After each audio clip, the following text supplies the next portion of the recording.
आजचा व्लॉग आहे ठाणे. आज झालो आहे ठाण्याला. असंच संडे होता, ऑफिसला सुट्टी होती. बोललो संध्याकाळी बाहेर जाऊया कुठेतरी फिरायला. चालू होतं आमचं कधीपासून जाऊया दुपारपासून. तर मग 4 वाजता प्लॅनिंग ठरला उपवनला जाण्याचा. तर तुम्हाला आता मी उपवनची मजा दाखवतो.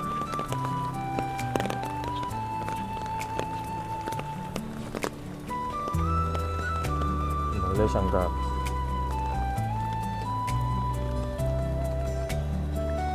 बघा, आहे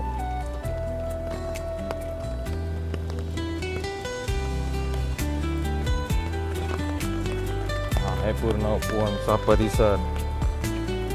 आज आम्ही फिरतोय उपवनमध्ये. तुम्हाला प्रॉपर व्ह्यू दाखवतो पुढे जाऊन.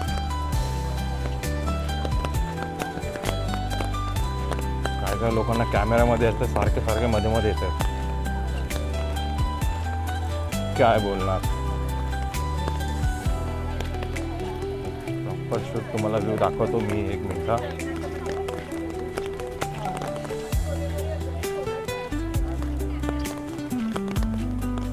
हा बघा, हा आहे उपवन लेक.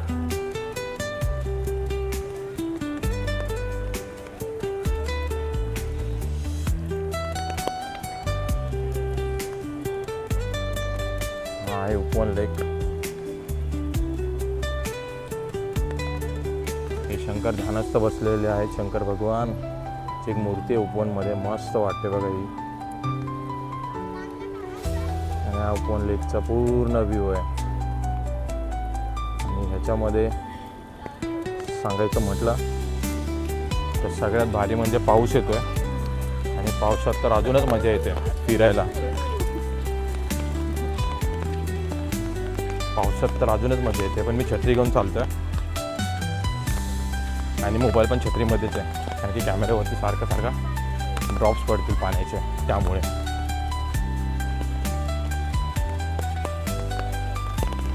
पूर्ण व्ह्यू आहे, 1 नंबर वाटलं.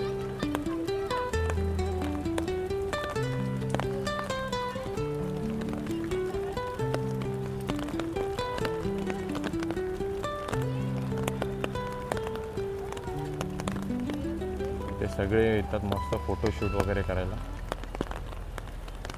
1 मिनिट तुम्हाला एक दाखवतो. आहे बघा समोर किती मस्त डोंगर आहे.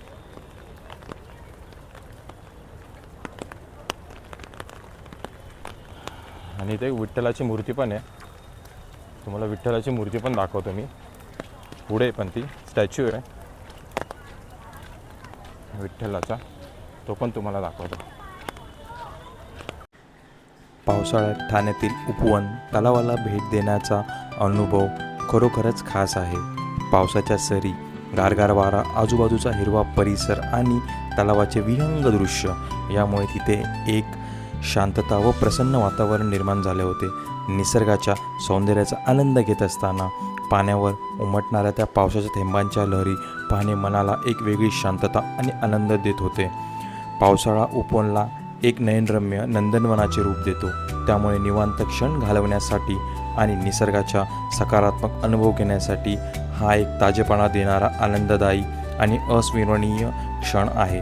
जर तुम्हाला निसर्ग, पाऊस आणि तलावाचे शांत दृश्य आवडत असेल तर पावसाळ्यात उपवनला नक्कीच तुम्ही भेट द्या.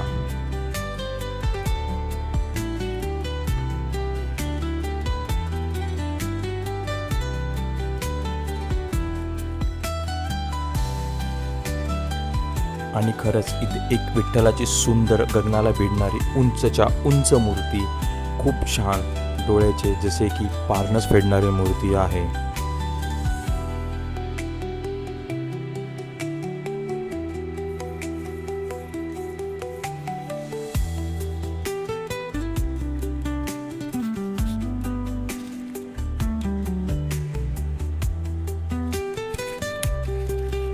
इथे कॅन्टीन सुविधा पण उपलब्ध आहे. म्हणजे छोटे छोटे स्टॉल आहेत खाण्याचे. तिथे तुम्हाला फास्ट फूड, डोसा या प्रकारचे विविध डिशेस तुम्हाला इथे उपवनला छोट्या छोट्या स्टॉलवरती अवेलेबल आहेत. इथे तुम्ही परचेस करून खाण्याची सगळी काही व्यवस्था प्रॉपरली केलेली आहे.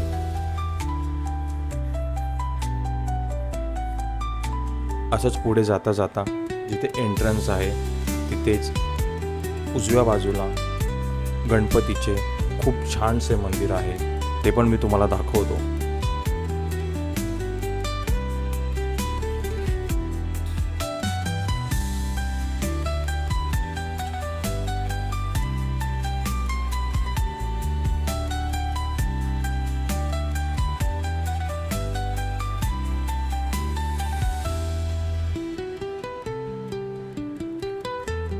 आणि उपवनमध्येच हे बघा गणपतीचे खूप सुंदर असे मंदिर आहे.